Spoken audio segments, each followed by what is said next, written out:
Well, hey all, and welcome back. And so I have kind of a special episode for you all. I was at a store in Fairview Heights, Illinois called Savers. It's sort of like a used clothing store. We've gone there for a long time, and every now and then I find toys, but my wife mostly likes to go there to thrift. But while I was there, in their glass cases, I'd found 2 time capsules, 2 brand new magazines from the early 2000s. One, Model Graphix, which is a sort of gunpla type of building publication. I've collected these for a while. And then this Figure Digest. This is something that I am hoping covers art toys. When I saw it, I immediately could recognize it was Micheal Lau as the designer that was featured on here. And I did a quick scan with my phone to do a translate of the cover, and I believe I have hit the jackpot with this. So showing both these magazines, I had got them for a pretty fair price, and I had checked on eBay to see what they're going for, and this one actually goes for some decent dollars, and this one actually goes for some as well, as you can see on eBay. But anyway, I thought it would be fun to just go through these quickly, and at the behest of Mr. Toys Are Evil, I thought it'd be great to go ahead and show you guys a quick look inside of these publications as a little time capsule of a time when we had these great publications that cover toys. Now we will start first with Model Graphix. We have a nice little photo up here. Same goes here. This is a Xeon mecha. Something I actually have a real grid of this one, which is pretty cool. And we go inside, and of course these always had real military stuff as well, not just mecha gunpla. It's got a few tears here, which is surprising. This looks like some damage possibly done by the printing press as it came off. Got some crazy giant cannons in here. 5-star story mecha, something I really love. Another cool kind of obscure Gundam mecha. Oh wow, Murakami, little advertisement for him. I have the super flat figures from his series. And we have figure building. This is back in the early days when we had less to do with sort of like the high-end Figmas and stuff we have now. That was a little more rare, and you'd have these resin kits. I actually have the PVC version of these Wonderfest figures here.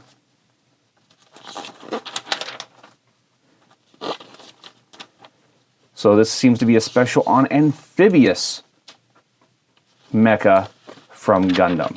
So we will go ahead and just quickly go through here. We've got some pull-out posters. Some breakdowns, that, and we'll just go through here quickly.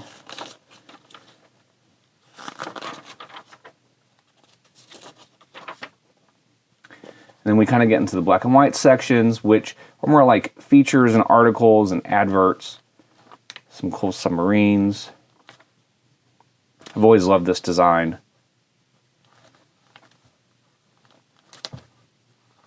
Oh wow, we have some 5-star story mecha.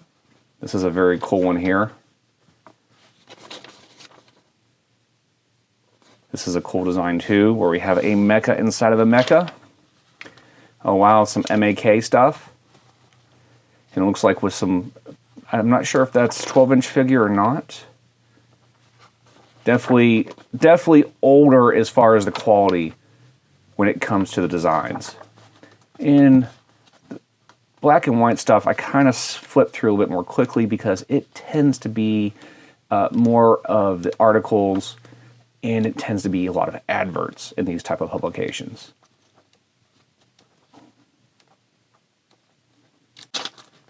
More character figures. So once you get past the main feature stuff, they tend to have a little bit more of the alternate stuff, like airplanes and figures and whatnot. It's kind of the common theme of layout with these mecha publications. So yeah, and then we get into some automotive, classic Ferrari,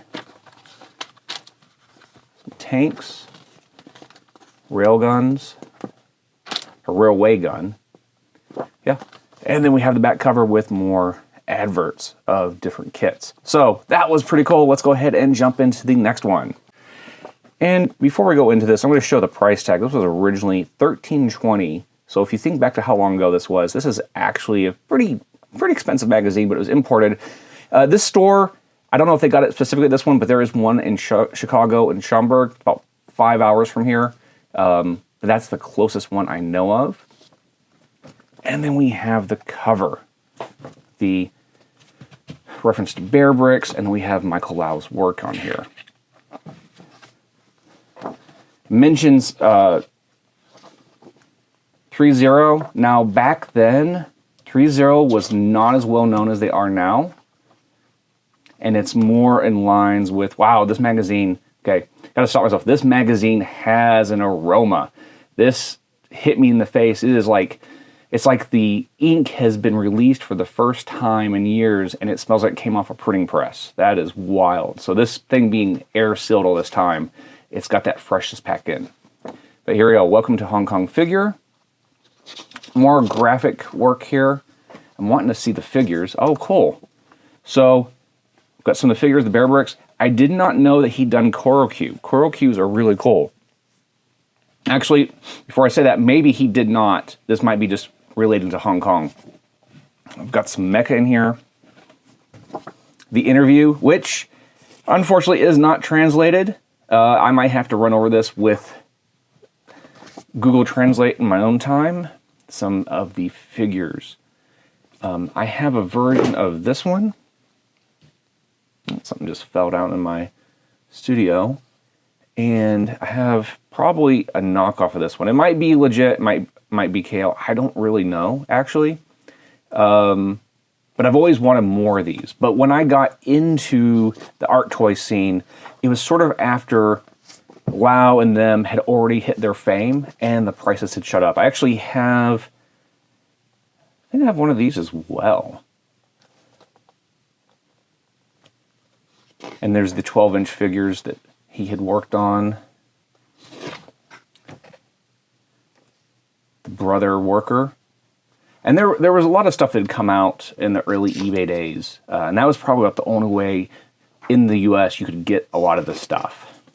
I remember this candy, these chocolate. You can still get these, say, if you go into like international grocery stores. All these different things in here. And I, you know, it's cool to see all these things that were sort of just, probably some of them are handmade. Some of these are vinyl releases, and there's all these variants and all these cool things that were done. And what's interesting is like, there's contacts in here. I don't know if it's where you could order the stuff, like these are shops or what.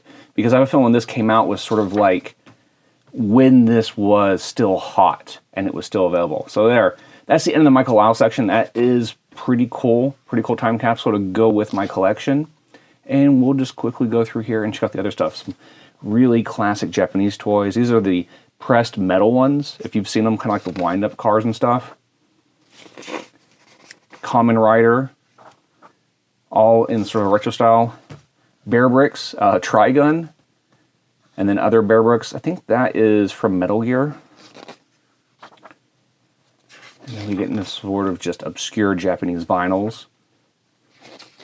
Spawn figures, the early days.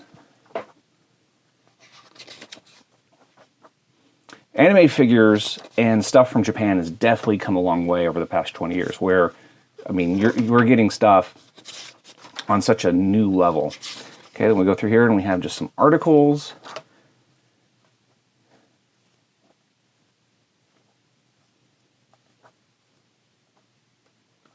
Super Sentai stuff, some classic Macross. And then we have some more art toys over here. I feel like I've seen this character before, but definitely when we thought low resolution 3D was suitable for throwing in publications. Some wild, like old school illustration stuff from Kaiju to Mazinger and I can't think of the name off the top of my head. They had a different name in the US. Oh, Transformers. This looks like the reissue series that they did. They carried these at Toys R Us back in the day. Oh wow, this is something I've never seen before. I am not familiar with that series. That is very, seems like a very Takara series, maybe like Brave. T-shirts and stuff like that. And we'll just keep going through here. The toppers for soda bottles, I have a handful of these from different series. Dolls, military, Evangelion, wrestling, and then like retro stuff. And as we get in the black and white section, it's a lot more of adverts for different shops and different types of toys.